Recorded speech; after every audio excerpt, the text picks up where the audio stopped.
जख्लाबान्दा पुलिसा कलियाबराव आयेन बेरेखायै लाबोनाय मा 33 मोसौ हमनो हादों। बेफोर मोसौखौ देरगावनिफ्राय जराबादाव गंसे कन्टेनार ट्रेलार गारिजों लाबोदोंमोन होननानै सुलुङाव मोनथिनाय जादों। पुलिसा मोसौजों लोगोसे AS01 MC 9551 नंनि कन्टेनार गारि आरो सालायग्राखौ हमनानै सेबगासिनो दं होननानै दासिमबो खौराङाव मिन्थिहोदों। কালি মানে আজি আমি 3টামান বজাত এখন কণ্টেইনাৰত 33টা গৰুসহ এজন মানুহক কৰায়ত্ব কৰিবলৈ সক্ষম হওঁ আৰু এজন মানুহে ড্ৰাইভাৰে কণ্টেইনাৰত 33টা গৰু লৈ দেৰগাঁৱৰ পৰা যোৰাবাদলৈকে গৈ আছিল।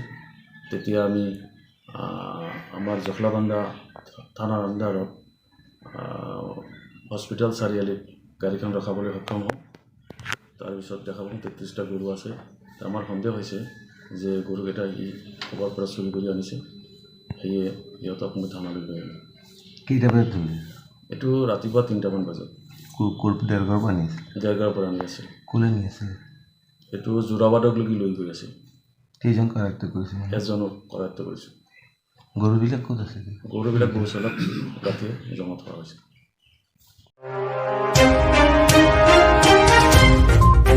जख्लाबान्दा पुलिसा कलियाबराव आयेन बेरेखायै लाबोनाय मा 33 मोसौ हमनो हादों। बेफोर मोसौखौ देरगावनिफ्राय जराबादाव गंसे कन्टेनार ट्रेलार गारिजों लाबोदोंमोन होननानै सुलुङाव मोनथिनाय जादों।